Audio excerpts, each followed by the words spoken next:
मिशु रुक जाओ, अभी रुक जाओ, अभी आप लोग उसको कुछ मत करो। आई विल, सूरज ये सब जो भी मैं लिखवा रही हूं ना, आपको नेक्स्ट जब ये पीडीएफ गायब होगा, नेक्स्ट पीडीएफ आएगा, ये सब कुछ लिखा हुआ आ जाएगा, ठीक है ना, इसलिए कोई इश्यू नहीं है, खाली समझो बस। I work as hard as she works होना चाहिए, मैं वर्क्स नहीं लगा के डज लगा रही हूं, ये क्यों आ रहा है, क्यों है, मैं डज लगा रही हूं क्यों, मुझे तो वर्क्स लगाना चाहिए था। इसीलिए क्योंकि देखो ध्यान से, यहां पे ये जो डू है ना, ये डू वर्क को रिप्लेस कर रहा है। जब भी वर्ब का रिपीटिशन हो तो वर्ब को रिप्लेस करने के लिए हम डू का इस्तेमाल कर लेते हैं। जैसे अगर मैं कहूं आई लव यू, तो कहोगे आई लव यू टू। भाई ये तो बिल्कुल गलत मीनिंग है। क्या मीनिंग निकल रहा है कि मैं तुमसे भी प्यार करता हूं, यानी और भी बहुत लोग हैं जिससे करते हो, है ना। फिर कहोगे नहीं मैम ये गलत हो गया, तो चलो मैं ऐसे बोल दूं, आई डू लव यू, मैं भी प्यार करता हूं तुमसे। भाई लव रिपीट कर रहे हो, repetition of verb not allowed, अभी बताया आपको। फिर क्या करूं, तो मैं आई टू लगा दूं, हमें तो पता नहीं चल रहा आई टू क्या नहीं पता। इसीलिए सबसे अच्छा आंसर है सो डू आई। क्यों, क्योंकि वर्ब के रिपीटिशन से बचने के लिए डू आ गया, और वर्ब का रिपीटिशन भी नहीं हुआ, वर्ब गायब भी नहीं हुआ, यहां भी वर्ब गायब था, यहां भी वर्ब गायब था। यहां तो बिल्कुल मीनिंग ही गलत निकल रहा है। मी टू का मतलब तो होता है मुझे भी, मैं कहना चाह रही हूं मैं भी, मुझे भी थोड़ी कहना चाह रही हूं, मैं कह रही हूं मैं भी प्यार करती हूं, वो कैसे कहूं, तो होगा सो डू आई, जो कोई नहीं बोलता, देख लो, है ना, कोई नहीं बोलता, लेकिन आंसर वही सही है। मतलब 4 और 5 का एक्सप्लेनेशन ये है कि अगर हम वर्ब के रिपीटिशन से हमें बचना चाहिए। क्यों, नाउन के रिपीटिशन से बचने के लिए प्रोनाउन है, तो वर्ब के रिपीटिशन से बचने के लिए हमारे पास जो वर्ब है वो डू है। एक बार तो कभी एम भी आता है, अगर बी का हो तो हम एम भी लगा देते हैं, इस भी लगा देते हैं, लेकिन जनरली वर्ब के रिपीटिशन से बचने के लिए सामान्यतः हम डू का प्रयोग करते हैं। तो इसीलिए कहा क्या, I work as hard as she does and so do I. देखो क्लियर हो गया, फाइन, ओके। बोल रहा बहुत मार खाऊंगा, बेटा ये बिल्कुल एक्सेप्शनल वर्ड है जो कोई नहीं बोलता, सही यही है। ऑब्जेक्टिव इंग्लिश के साथ तो यही पंगा है ना बेटा, सही वही है जो किसी को नहीं लगता कि सही है। मी टू का मतलब होता है मुझे भी, मुझे भी, है ना। जैसे अगर आपको कुछ किसी ने दिया, एक को किसी ने टॉफी दिया, तो आप कहोगे मुझे भी चाहिए, तो क्या कहोगे, मी टू, है ना, ठीक है। 4 और 5 का मैं एक्सप्लेनेशन लिख दे रही हूं, उसको समझो ध्यान से।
ठीक है,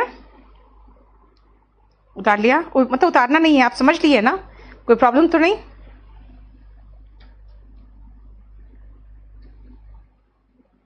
चलिए,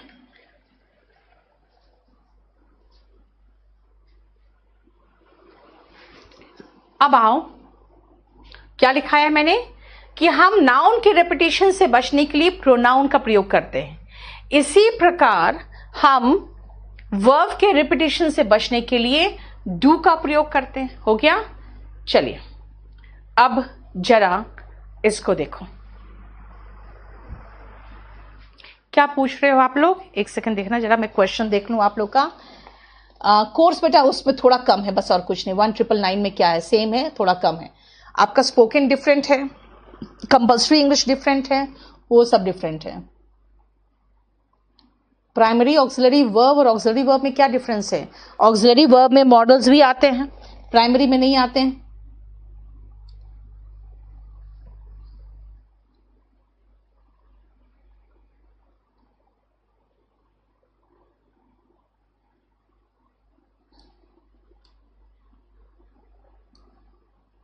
सुनो ना, इसको बोलो ना ऐसा स्क्रॉल वाला बना देगा, इसको थोड़ा सा ऊपर करते हैं तो बहुत ऊपर हो जाता है।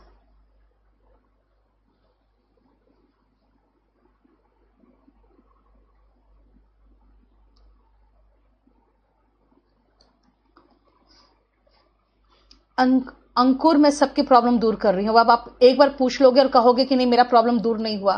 क्या प्रॉब्लम है आपका, बताओ?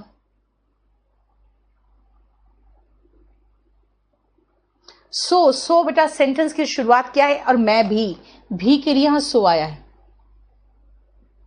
सो डू आई मीन्स का मतलब मैं भी। गिरिडीह में बारिश हो रहा है जगन।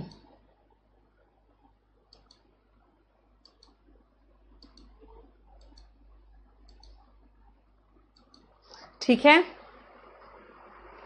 अब आओ, सेंटेंस पढ़ लिया आपने सब, देखो ध्यान से सुनो।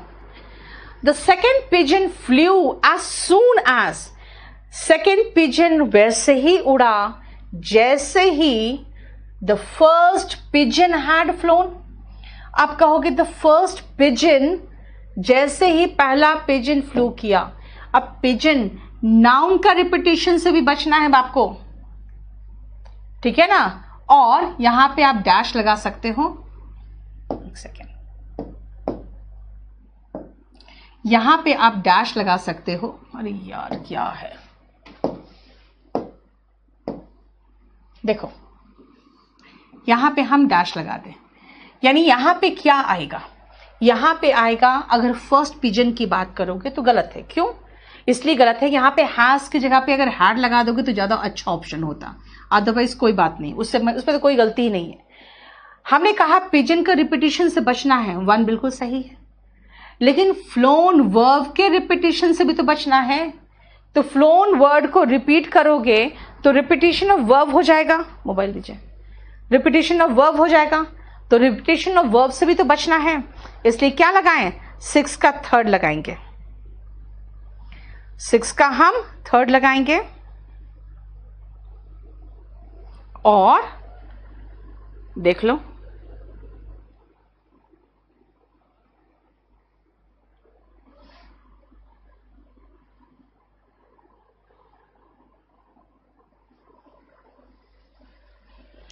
आंसर क्या हो गया? The first one had done. Answer clear? अब बोलोगे ये आंसर, ये क्वेश्चन कैसे आया है?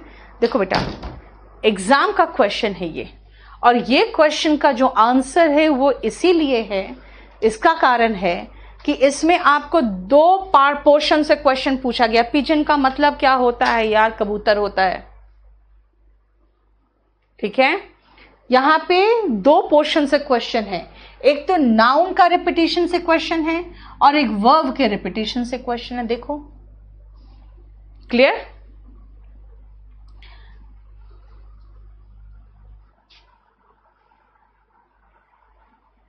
पिजन का मतलब कबूतर है।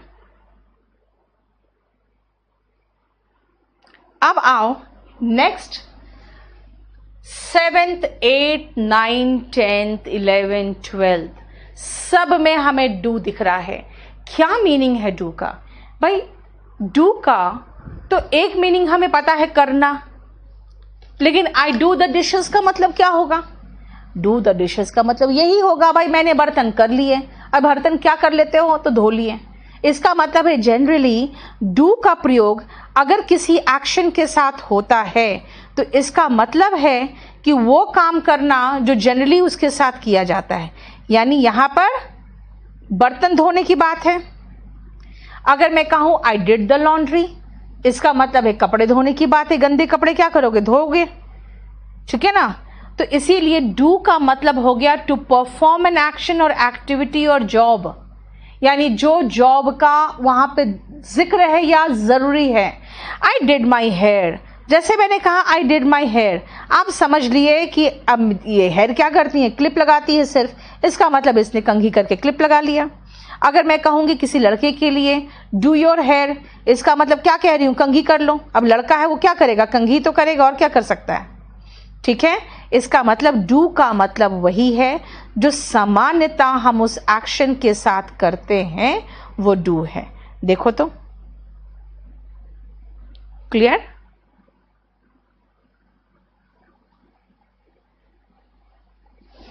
मतलब बार बार हम वर्ब के रिपीटिशन से बचने के लिए डू लगाते हैं, जो यहां था, और यहां पर भी हम उस एक्शन को एम्फसाइज करने के लिए कि आई डू द कुकिंग, अगर आप ये कहना चाहते हो वो भी चलेगा।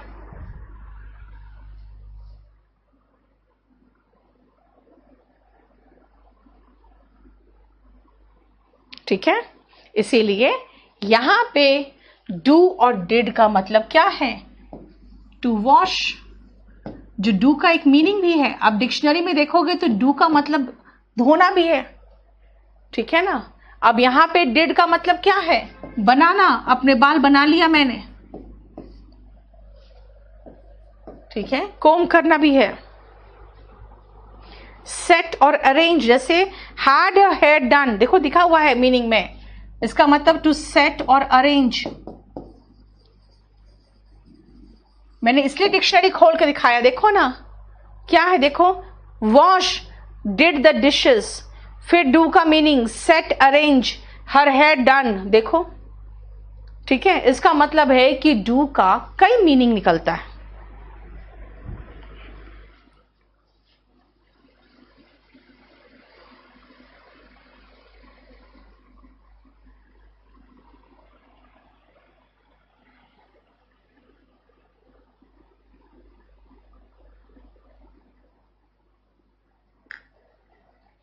ठीक है, बोलो कोई प्रॉब्लम?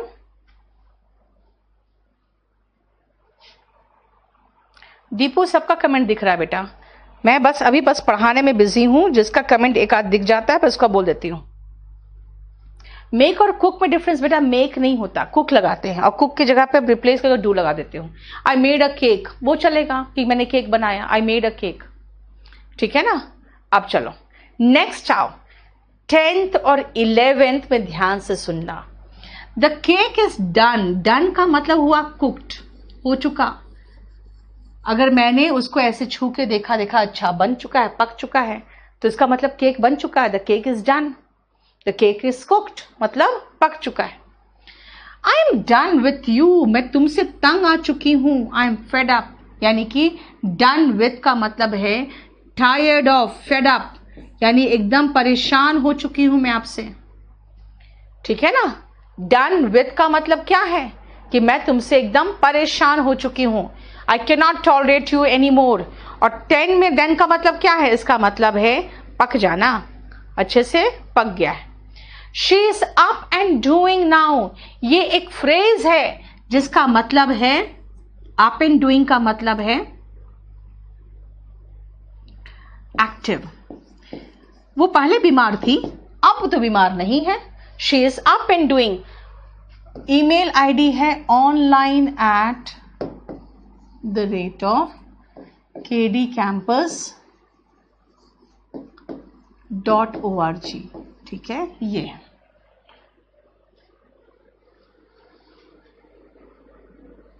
क्लियर हो गया?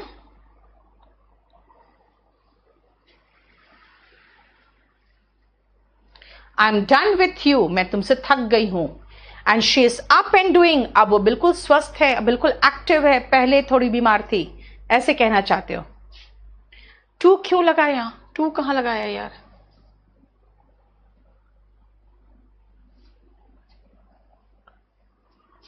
डू का मीनिंग कॉमन सेंस पर निर्भर करता है। दीपू बिल्कुल सही कह दिया, यही तो है।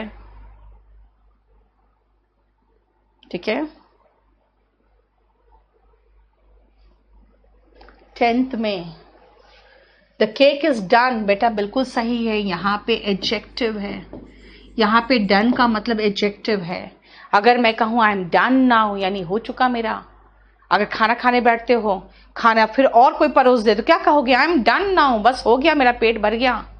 ठीक है ना। 6th का मैंने कहा कि जैसे ही दूसरा पिजन तभी उड़ा जैसे ही पहला पिजन उड़ा। तो जैसे ही पहला पिजन उड़ा तो कौन है? पिजन का रिपीटिशन से भी बचना है और वर्ब के रिपीटिशन से भी बचना है। नाउन का रिपीटिशन से बचने के लिए 1 लगाया और वर्ब के रिपीटिशन से बचने के लिए डू का फॉर्म लगाया। देखो पहले यहां तक समझो, उसके बाद आगे बढ़ेंगे। 11 वाला बता दीजिए। 11 वाला मैंने कहा मैं तुमसे तंग आ चुका हूं, तो क्या कहूंगी? I am done with you. Done with बेटा कुक्ड और बेक्ड। अब मैं आपको यहां बेक्ड लगा दूं, फिर कहोगे, आप सोचोगे खाली बेक्ड की बात हो रही है, तो इसको दोनों लगा दो। यहां पे केक तो बेक्ड होता है, फूड कुक्ड होता है ना। डन का मतलब होता है कंप्लीटेड। कोई भी चीज कंप्लीट हो चुका है ना, तो कंप्लीटेड वर्क के लिए हम तो तभी हम डन लगाते हैं। जैसे मैंने क्या कहा, हम लोग लिख रहे हैं आंसर्स और सबसे पहले मैंने खत्म किया, मैंने पेन रखा, मैं कहूंगी आई एम डन, इसका मतलब मेरा हो गया। आया समझ में? मेरा हो गया। 7 आई डू द डिशेस का मतलब वॉश। आई डिड का हेयर का मतलब सेट या अरेंज करना। द केक इज डन मतलब हो चुका, पक गया, खत्म हो चुका, बन चुका, है ना, बन चुका। And I am done with you, मैं तुमसे तंग आ चुकी हूं। एंड अप एंड डूइंग का मतलब एकदम एक्टिव है, बिल्कुल स्वस्थ है, बिल्कुल एक्टिव है। अब उसको बीमार वो नहीं है। ठीक है।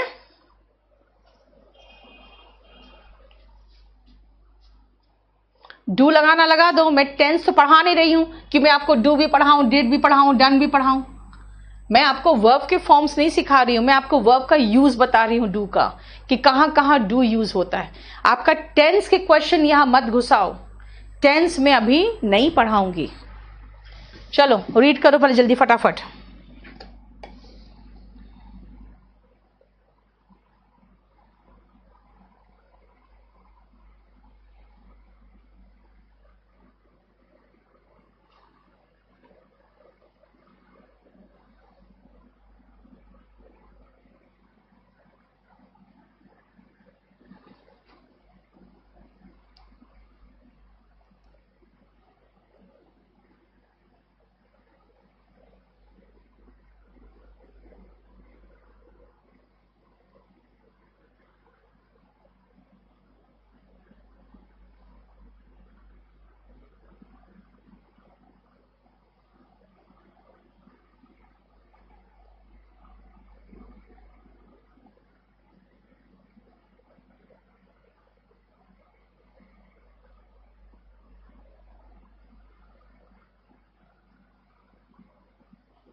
देख लिया?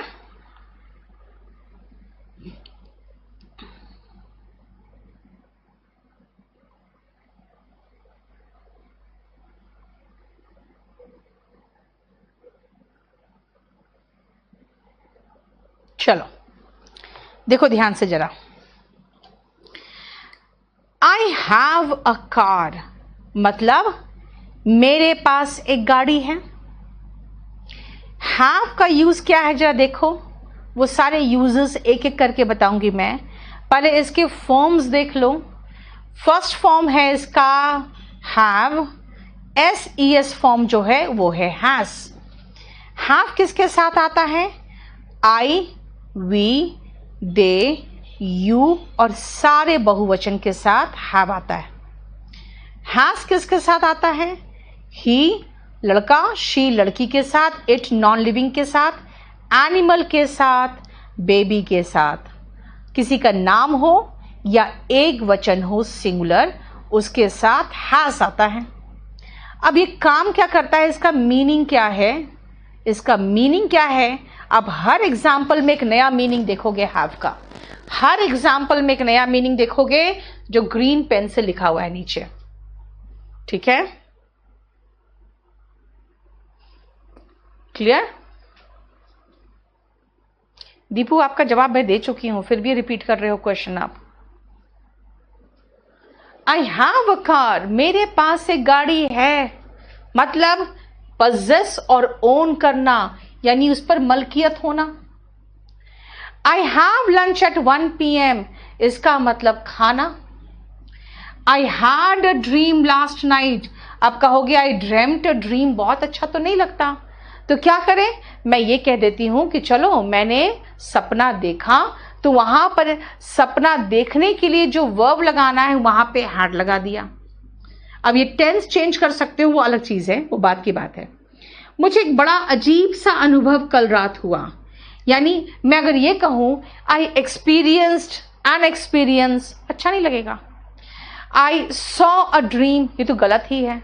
तो आई ड्रीम्ड अ ड्रीम, ये भी बहुत अच्छा नहीं लग रहा है। तो क्या किया ना, ड्रीम और एक्सपीरियंस जैसे वर्ब को फिर से यहां पर देख रही हूं आ रहा है, तो रिपीट ना हो इसलिए हमने वर्ब चेंज कर दिया।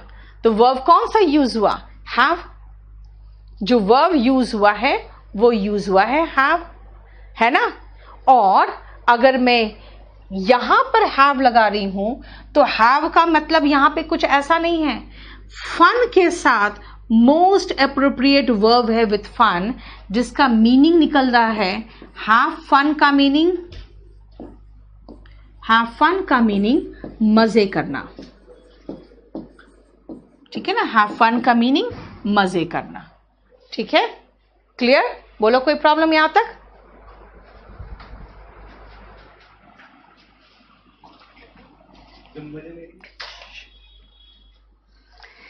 क्लियर, समझ में आया।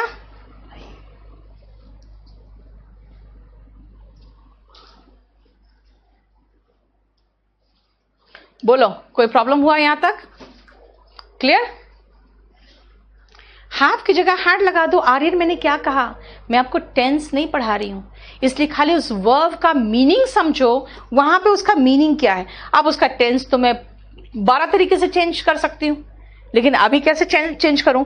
डिक्शनरी का नाम बेटा, अभी तो मुझे जो लगता है आपको सिनोनिम एंटोनिम वगैरह सब दिया हुआ हो वो मरियम वेबस्टर डिक्शनरी में है, ठीक है ना। वहां पे आपको सारा सिनोनिम एंटोनिम सब कुछ मिल जाएगा, ठीक है। रिफ्रेश करो पवन, रिफ्रेश करो, ठीक है, क्लियर हो गया। अगर कहोगे 1 बजे खा चुका था तो आई हैड लंच, तभी तो मैं कह रही मैं टेंस नहीं पढ़ा रही हूं आपको। अब आओ, इन 5 में आपने हैव का मीनिंग देखा, पहले में पजेस करना, दूसरे में खाना, तीसरे में सपना देखना, चौथे में एक्सपीरियंस करना, और 5वें में हैव का अपना कोई मीनिंग नहीं निकल रहा है, फन के साथ मिलके निकली मीनिंग ले रहा है मजे करना, है ना। अब आओ 6th में, चलो पहले देखो एक बार मीनिंग, बस जा रही हूं बेटा, अब वो कैब कराऊंगी आधा घंटा। चलो एक काम करो ना, जब 59 है, एक काम करो 58 तक रहने दो, 59 से मैं नेक्स्ट क्लास में कराऊंगी आपको। 58 तक याद रखना, आप लोग 58 तक कराए हैं, ठीक है ना, पेज 58 तक याद रखना।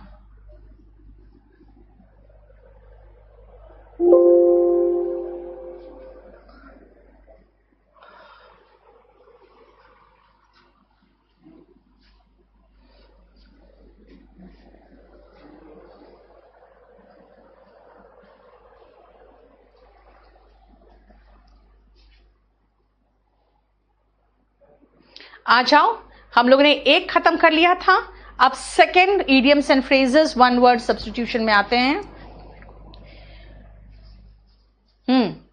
क्या पूछ रहे हो। वोकैबुलरी बस कराने जा रही हूं, उसके पहले आप लोग को यह बता दूं कि अब धीरे धीरे मेरे सारे जितने टीचर्स हैं जो सब बाहर जाकर फंस चुके थे वो सब वापस आ गए हैं, सारे लोग वापस आ गए हैं, इसीलिए हमारे सारे जितने भी बैचेस हैं धीरे धीरे हम स्टार्ट कर रहे हैं। एक तो मैथ्स का बैच कल भी अनाउंस किया है, कॉम्बो पैक है मैथ्स का 999 में, जिसमें अरिथमेटिक और एडवांस पुष्पेंद्र सर और परवेज सर ले रहे हैं।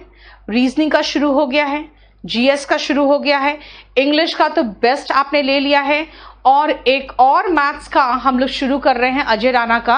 अजय राणा सर हमारे साथ बहुत दिनों से हैं, तो उनके साथ भी मैं शुरू कर रही हूं।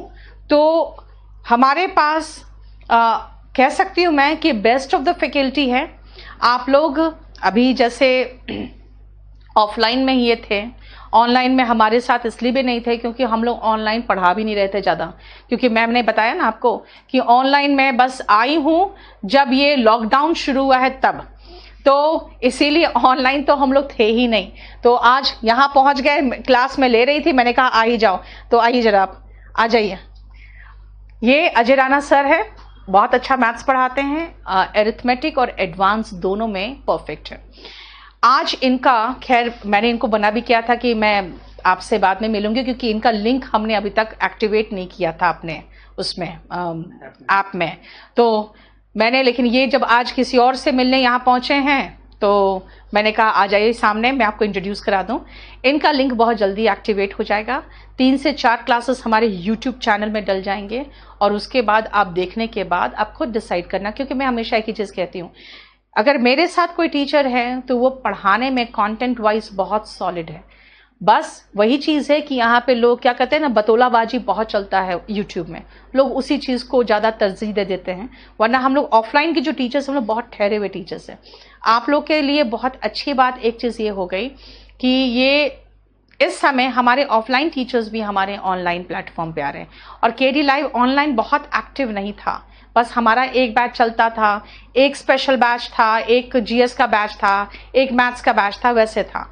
अब जब लॉकडाउन खुल रहा है, हमारे सारे टीचर्स वापस आ रहे हैं, बहुत अच्छे से हम लोग क्वालिटी देंगे, और जल्दी मुझे लगता है कल तक आपका लिंक एक्टिवेट करा देंगे आप हमारे स्टूडेंट से। फिर सीधा आप इनका, मुझे लगता है परसों से हमारे यूट्यूब चैनल में क्लास शुरू हो जाएगा। आप लोग पहले फ्री ऑफ कॉस्ट पढ़ो, मैं कह रही हूँ, हम लोग सब कोई 2-3 टॉपिक पढ़ के देखो। हाँ, 2-3 टॉपिक पढ़ो।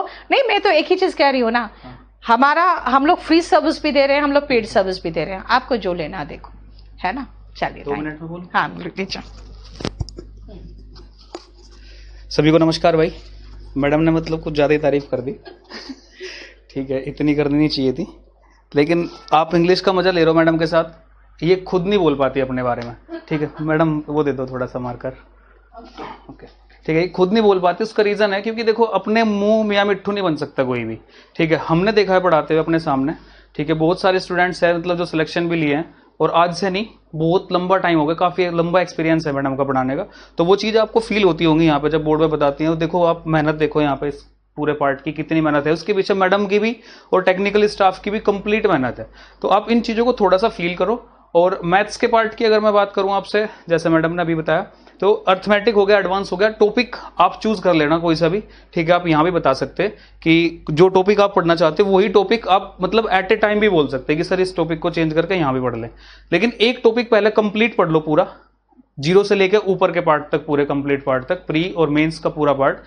देखो हर किसी टीचर का एक बताने का वे होता है, ठीक है। सारे टीचर अच्छे होते, मैं किसी भी टीचर की बुराई नहीं करता, लेकिन एक वे होता है सबका बताने का कि वो किस तरीके से टॉपिक को लेके जा रहा है आगे, और किस तरीके से वो चीजों को ठहरा के आपको बता रहा है। सबसे मेन बात वही है, ठीक है। सबकी लैंग्वेज का पोर्शन अलग होता है, किसकी लैंग्वेज आपको समझ में आ रही है वो मैटर ज्यादा करता है। तो थोड़ा सा पेशेंस रख के आप चीजों को समझो। जैसे इंग्लिश में मैडम आपको धीरे धीरे बातें बताती हुई जा रही है, वही चीजें सेम मैथ्स में भी चलेगी। आप एक टॉपिक पूरा अर्थमेटिक का पढ़ लो, एक टॉपिक एडवांस का पढ़ लो, और आपको खुद ही चीजों में डिफरेंसेस फील होना स्टार्ट हो जाएगा। तो आज के लिए मैडम इतने रखें, ठीक है। तो फिर मैडम साहब पढ़ लो, कल शायद कल से आप YouTube में क्लास लेंगे ये, और बेटा मैं शक्ल से आपको बिल्कुल कंप्लीट बिहारन दिखती होगी, आपको देख के लगता होगा कि ये इंग्लिश पढ़ा सकती है, ठीक है। शक्ल पे मत जाओ, हम लोग में बहुत कुछ अंदर है। हाँ चलिए, हिस्ट्री के टीचर, ज्योमेट्री का स्पेलिंग तो सही लिखो रविपाल। मैं लिख दे, दोबारा से लिखा तो एक और आ ज्योमेट्री के। अच्छा चलो ठीक है, आप एक काम करो, आप अभी लिख दो, मैं अब लास्ट में देख के इनको मैसेज कर दूंगी कि आप बच्चों का मैक्सिमम डिमांड क्या आया, उसी को पढ़ा देंगे, ठीक है ना, वही करा देंगे। ठीक है। चलिए